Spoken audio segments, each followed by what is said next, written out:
And whereas for Trump, I think there are three words for this. Drill, I'm excited to know what drill, the word baby, is. drill.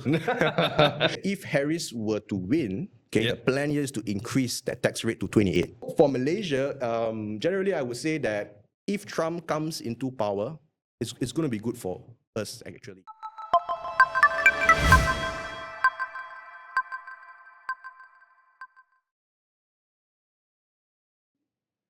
Assalamualaikum and good morning to everyone that's tuning in. Welcome to Market Matters with Hong Leong Bank, a podcast where we discuss about all matters pertaining to the investment market. My name is Adam and I'll be hosting today's episode. And together with me, I've got our very own Head of Research and Advisory, Mr. Ramone. Welcome to the show. Thank you, Adam. I'm very happy to be here. Yeah. How are you today? Good? Fantastic. Well, we've got something that's really interesting for us to discuss today. And I think today's topic is actually called The Morning After. And it is essentially looking at the 5th of November, which would be the conclusion to the US 2024 president election. We've got Trump versus Harris, and it's for us to discuss about the types of policies that they're putting in place and how that would impact the investment market.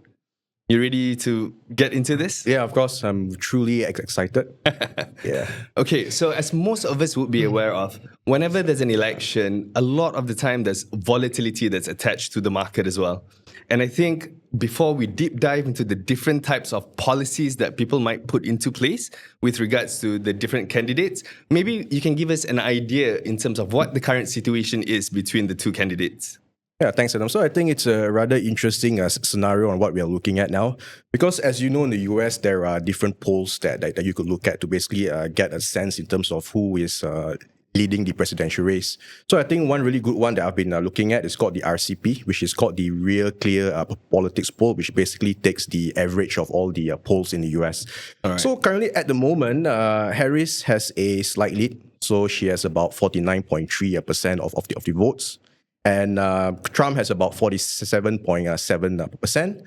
So I think it's a very, very close fight. The lead is just about 1.6 percentage points. So just to be very clear that Harris, she's with the Democrats, so it's got the blue wave, and Trump is with the Republicans, which we call it as the red wave. Right. So I think if we were to look at the trends, right, in terms of this race, if we look back in July, at one point, Trump had a 3.4% lead, right? Wow. Yeah. So what happened was because of the assassination attempt that we saw. So I think you could remember his iconic fist clenching picture, fist right? Pump, the fist pump, right? Yeah. So but what happened after that is that his lead actually evaporated because Biden he stepped down and Harris actually came up and she took over there. And also it was her performance was basically boosted based on a very good debate performance which she actually gave. And that actually increased her lead. But I think that based on what we are seeing so far, it would be more towards a coin toss. And between the two, correct. Right. Okay. And the polls would be basically, I would say it would lean more towards on how the 7 swing states in the US is going to play out. So what do I mean by this? The swing states, it means that the states that could be won by anyone by a slight swing of votes. But I think based on the polls that we have seen so far, Trump has a slight lead here. Okay. All right. Yeah. So within the 7 states, Trump has the lead within those states? Correct. All right. Yeah. Okay. And also, I think very interestingly, if we were to look at the betting markets, for example, the poly market, Trump actually has about a 62% chance of winning. And he has a very huge lead. It's about a 24 percentage point lead. Okay. So much bigger than what the polls are showing. Correct. Yeah. But I think that we should not be basically being carried away by this. The reason is because I think if we recall about 8 years back, I remember that the New York Times, they basically reported that Clinton back then had a 92% chance of winning, and we know how that actually played out at the end. So obviously there are some similarities, but there are also some stark differences between the two parties and in terms of what they want to implement with regards to the policies that are being put in place. So depending on who wins the race, what does this mean for the investors who are putting their money into the US market? Well, I think it's very important here that we evaluate what are the different policies that are planned here, because Yep. then this would have an impact in terms of what the markets, how the markets would react, and how would this impact investors' wealth. Yes, of So course. I think the first one, a very big thing that's being discussed is about tax. Yeah. Right, tax, right. So tax is a very big thing. And Yeah. I think instead we could just step back a little bit and go back to 2018. There was a time when the TCJA, or the Tax Cuts Job Act, it was Right, okay. enacted back then. So it was the largest overhaul of the US tax code in 30 years. Oh, wow. Okay, yeah. So what happened back then is that corporate tax rates in the US, it was at a flat 21%.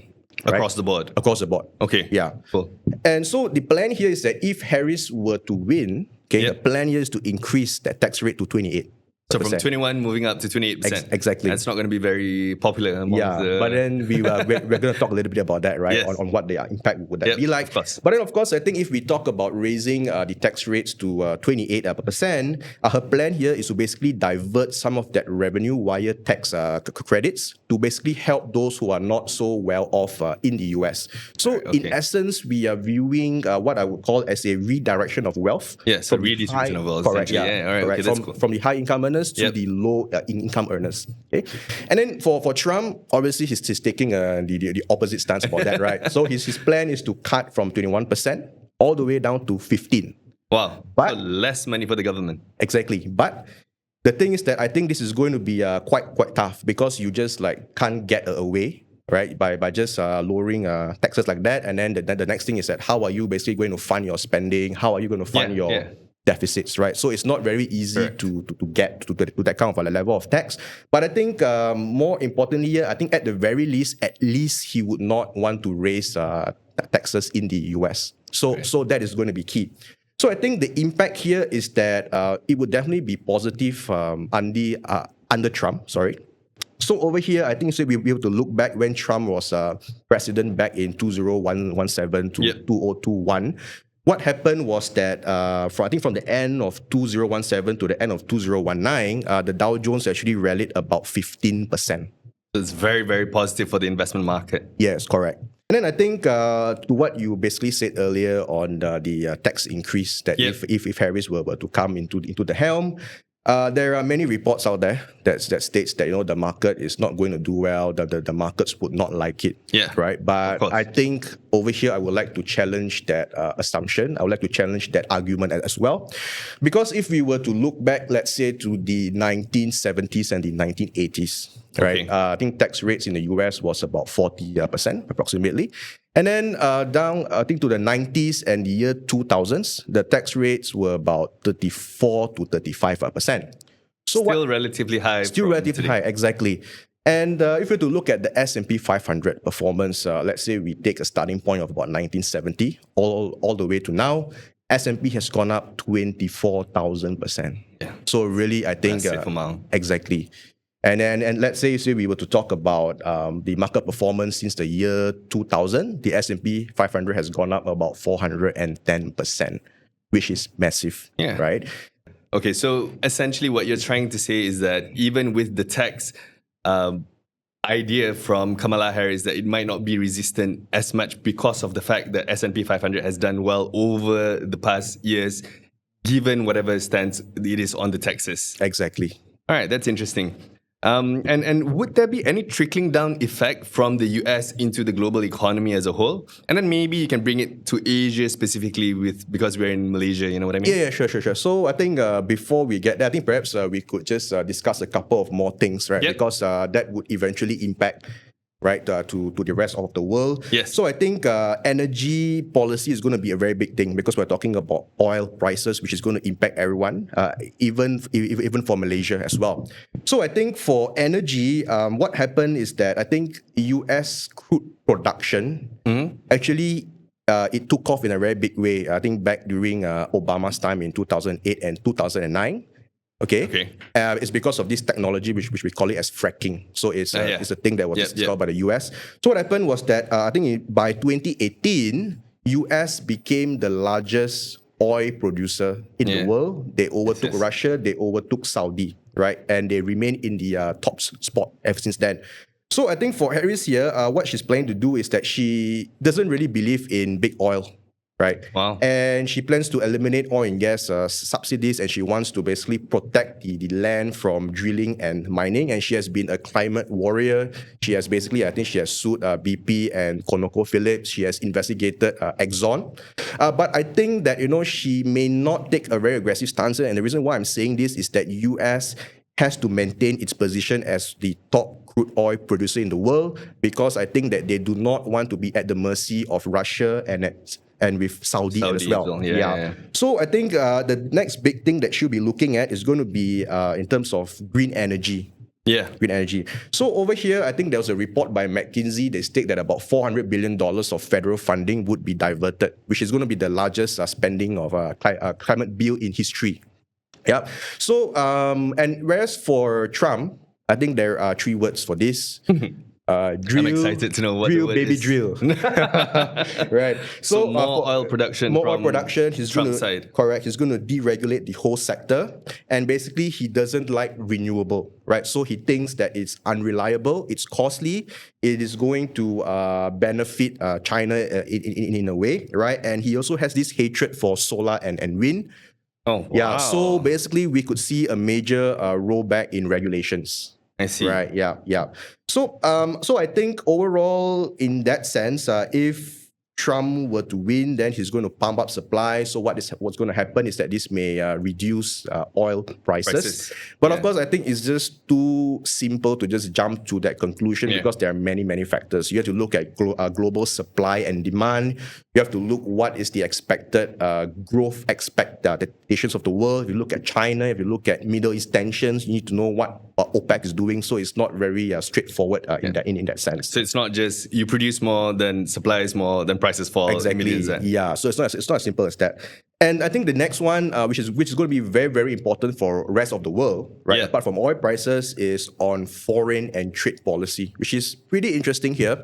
Because whenever we think about foreign policies, we think about US-China trade war, which we know that Trump was the one that started with that in 2018. Yeah, and it's been a while since. It's been a while, exactly. And the funny part here is that even though Biden, he took over in 2021, he kept most of the tariffs in place. In fact, recently, I think he increased the tariffs to $18 billion US dollar on Chinese goods. Okay, so over here, I think apart from US-China trade war, I think also we could look at Russia-Ukraine as well, which has been ongoing for quite a while. And of course, Israel and Palestine. Yeah, right.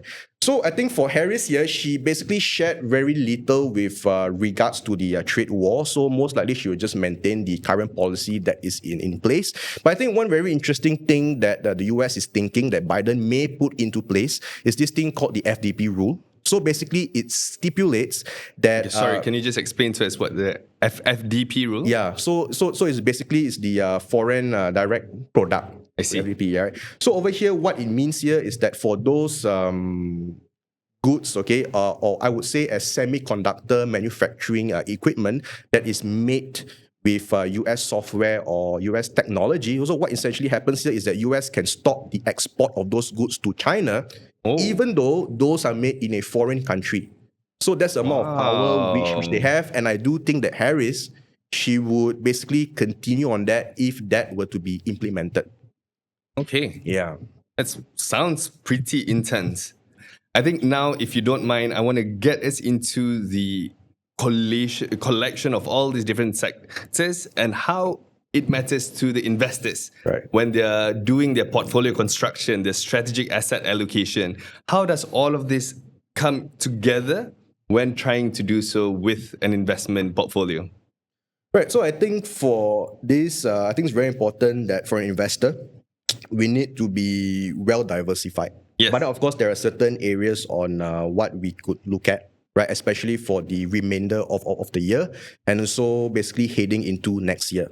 So I think I've gotten basically a lot of questions, right? With the US elections just around the corner, how would that impact, for example, the US equity markets, right? Exactly. So I think if we were to look back since 1984, I say we just look at specific, let's say election years, right? Yep. So what happened is that the S&P 500 has been up about 8 out of 10 times Okay, so and the average returns was about close to 4%, right? And we contrast that with the performance of the equity markets outside of the US. So we look at the MSCI World excluding US. Yep. Basically, it was up like 6 out of 10 times.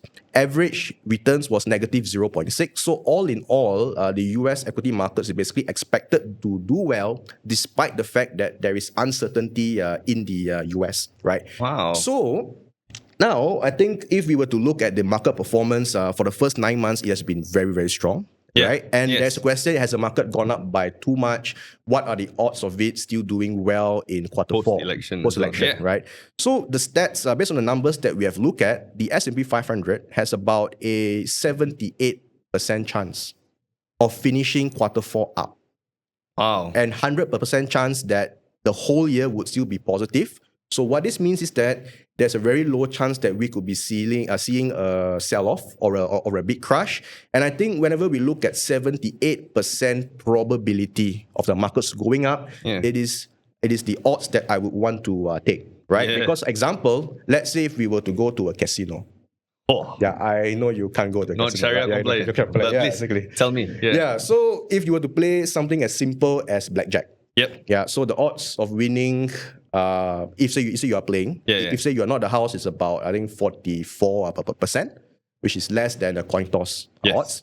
The house has about a 49% chance of winning, and the draw, I think that's about 7% chance. So if you compare a 44% chance of winning versus a 78, I would take that 78% chance of winning All day, every any day. time of day, all day, Yeah. every day, right? Let's say we were to go to Asia right now. Yes. So Asia, usually we tend to monitor countries like South Korea, Taiwan, Japan, India and whatnot, and also China, of course. Yeah. China's a very, very important I was wondering giant. whether or not you're going to get to China. Yeah, China is the last one. Yeah, you need to save the best for the Yeah. last. Yeah. So I think for Asia, overall, if Trump were to win, it's going to increase volatility in Asia, because then again, it's always putting America first, Yeah. right? And the trade wars and whatnot is going to cause, is going to spook out the markets, I think, Asian markets.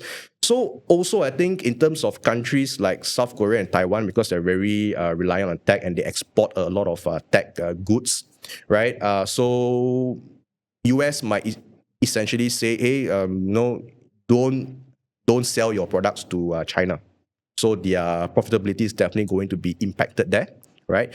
But under a Harris presidency, right, Yeah. she would take a more diplomatic stance. She would want to cooperate more with the global powers, which is going to be very good, I think, for Asian equities in that sense, right? And specifically about the Indian market, I think that at the moment it's quite expensive, but I think that the circular growth story is still intact.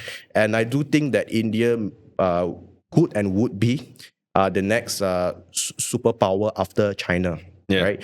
And for China, I think China is in a very tricky position, because right now they're thinking who is going to win. Is Trump going to come to the helm and try to kill us off? Yeah. But I think that China has a lot of fiscal firepower to maneuver, right? But I still think that they still have to do a lot more in order to revive consumption in China.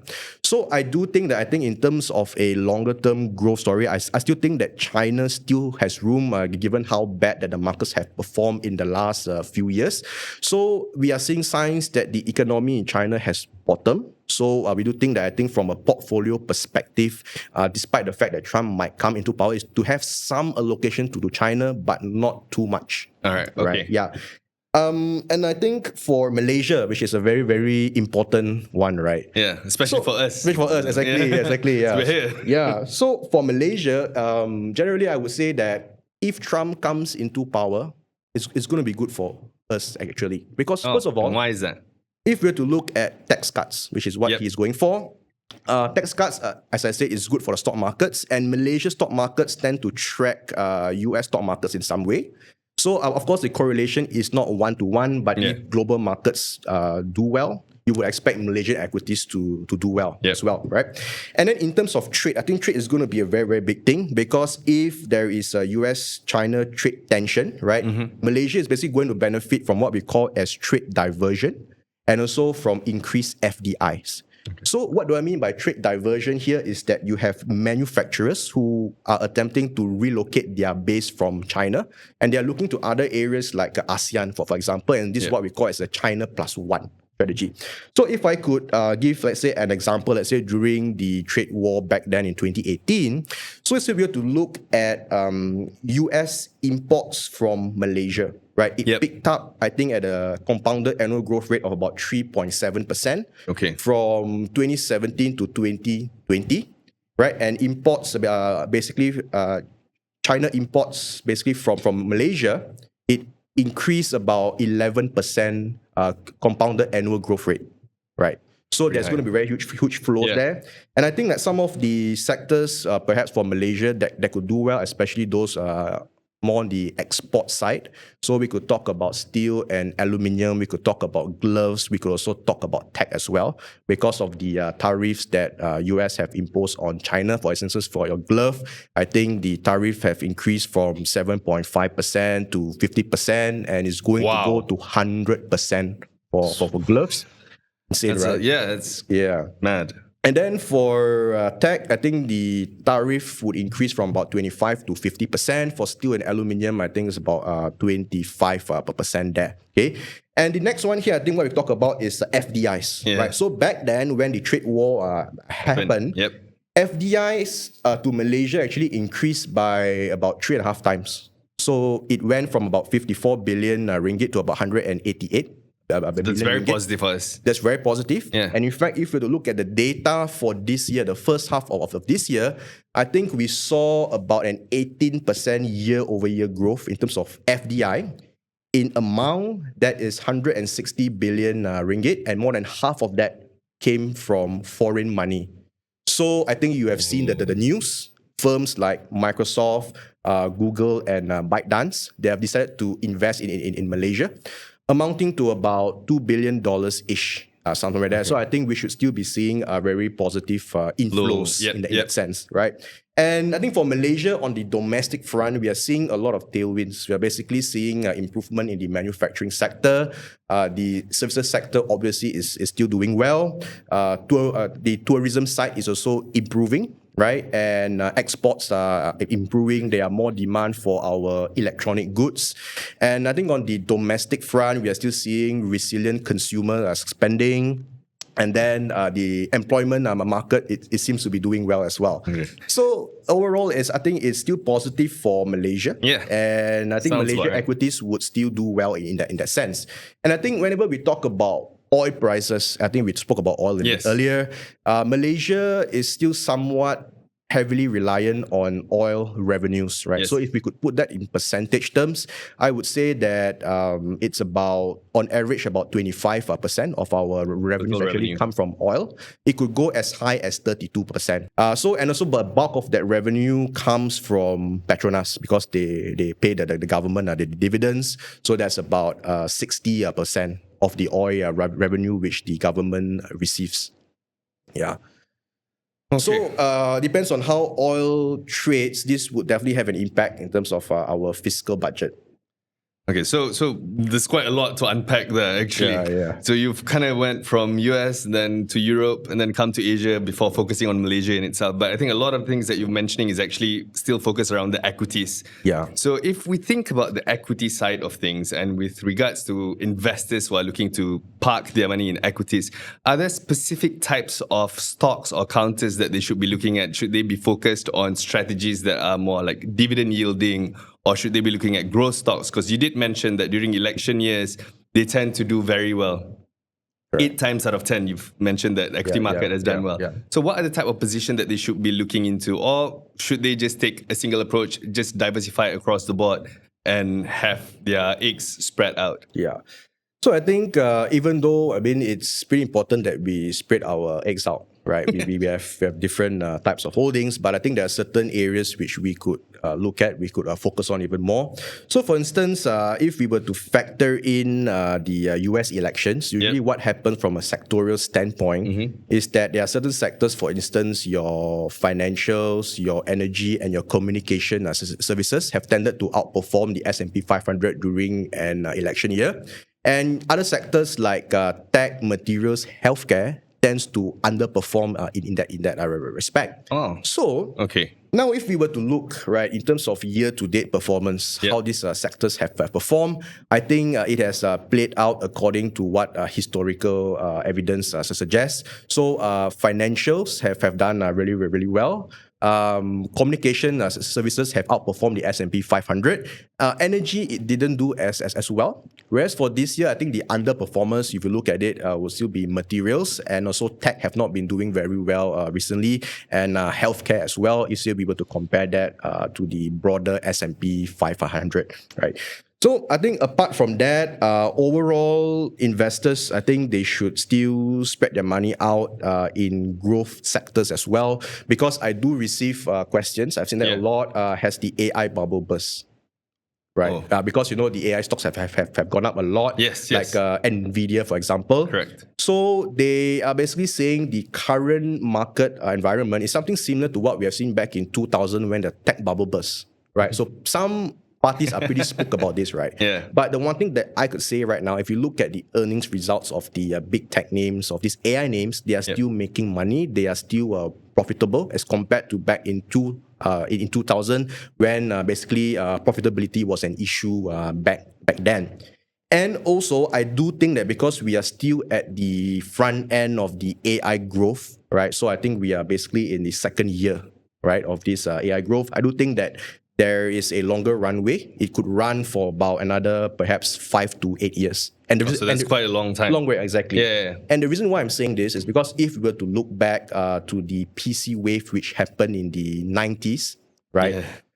It also basically stocks were basically running up until 2000. That was when the tech bubble burst, right? So, and also if you were to look at the mobile wave that happened during the 2010 to 2015, recall that Apple launched its first iPhone, I think, in the year 2007. Then Android became a hot thing around 2010. Yeah, so that's when BlackBerry was in the market as well. Yeah, exactly. So at a point in time, it was about mobile apps. It was about smartphones. Yes. It was about mobile internet access. So you had names that basically gone up a lot. And basically during the mobile wave, I think the companies, they did very well for about 10 years. So the runway, I would say, is pretty long. So we are just at the start of it. So I still think that we should. There's room for growth. There's room for growth, exactly. All right. Okay, perfect. And if we take a step back and look at other asset classes, so like fixed income security, is that something that investors should be worried about when they want to put their money into bonds or sukuks? Mm-hmm. Yeah, I think in terms of bonds has been an area that we have been very positive on because of peak interest rates globally. Yes. So what happens when interest rates peak and then it come off is that when rates go down, usually you would see your bond price would go up. Yes. Okay. And then on top of that, usually at the peak of interest rates, what happens is that the market tends to get very volatile. So then investors will want to seek what you call protection or safe haven, and generally you would want to go for bonds. So I think at this stage of the market cycle, based on where we are at right now, usually investors, they would have the choice of whether they want to go something safer, such as your investment grade bonds, or do they want to go into something that is much more riskier, for example, your high yield bonds. At this stage, we would advise investors to go for investment grade, simply because that, if something were to happen, right, then at least investors would still be safe. I think from a coupon, a yield standpoint, it is still rather attractive if you were to ask me. For instance, if you were to look at Australian sub-debt or their corporate bonds, the yield is still north of about 5% in that respect. So I think it's relatively high. Exactly. And for investors who are basically thinking, whether they should go for a short duration bond or a long duration bond, I think it depends. So for instance, I think for the Australian bonds, which I mentioned earlier, definitely extending duration, meaning to say that you hold bonds that mature in a longer time period, it would be beneficial in the sense that when the Reserve Bank of Australia would then cut interest rates, then you would see a greater price appreciation for those long tenured bonds because they're more sensitive to interest rates, right? So with everything that you've mentioned about all the different asset classes and all of the geographical locations where you can put your money in, I think what tends to happen is sometimes investors, experience or not, would have this feeling that, okay, I'm going to be able to invest my money and I'm going to be able to make money, right? Because everybody wants to make money when it comes to investing. Exactly, yeah. You want to buy low, you want to sell high. Theoretically, it's very simple for you to do. But in practice, sometimes you get trapped into this thought that, I can do this better. And sometimes it gets them thinking that I'm going to time the market rather than staying through the market. What's your key takeaway from this? So I think whenever it comes to investing, I would Yep. say that it is an emotional endeavor. Yeah. It's not so much intellectual, it's about controlling your emotions, actually, right? And I think that if you look at the markets, despite all the fear and greed that we have seen, I think that eventually markets would climb the wall of worry. No matter what happens, whether it's market crashes, trade wars or whatnot, markets will tend to go up. For instance, we have seen the markets have gone up about 242% in the last 10 years, right? And the fact is that I think we do not have to be right all the time because we are not God. We don't have a crystal ball. Yeah. And even the best traders out there, they make money just by being 60% right all the time. So I think it's very important that we stay invested, right? Because I think I've seen this study as well, where if you were to miss the 10 best days in the market, your returns would be about 40% lower than if you had stayed invested. Yeah, so I think that's a very important thing to do. And I think finally as well, have an investment plan and stick to it. Be objective, don't be emotional, right? And of course, in case if say you need help, in terms to stay on track in terms of your wealth goals or your investment objectives, please do come and speak with us about this, and we'll be more than happy to help. All right, that's all fascinating stuff. I think before we conclude today's episode, Ramone, I think I'd like to do this quick game that we have, rapid reaction. Okay. It's essentially a word association game where I say one word and then you rapidly reply me with the first thing that comes to your mind. Okay. I've got about 10 to 15 words. Are you ready? Yeah, let's go. You gotta be quick with it. Yep. First word, elections. Trump. Democracy. That's a good start. Second word, democracy. Harris. Candidates. Democrats. Globalization. Business. Trending. Artificial intelligence. ESG. Environmental. Cryptocurrency. Risky. Oof. Artificial intelligence. Growth. Social media. Addictive. Ooh. Investments. Money. Interest rates. Down. Ooh. Diversification. Key. Okay, that's good. Malaysia. The best. Oh. Best. Hong Leong Bank. The best. What about financial podcast? Let's do it again. All right, okay. Yeah. Boom, there you have it. Rapid reaction with Ramone. Thanks, Ramone, for joining us today and sharing your expert insights on the investment market. I think that's all the time we have for now. Remember to like, subscribe, comment, share this video. And thank you for joining us again today. Hope to see you again next time. Till then. Thank you.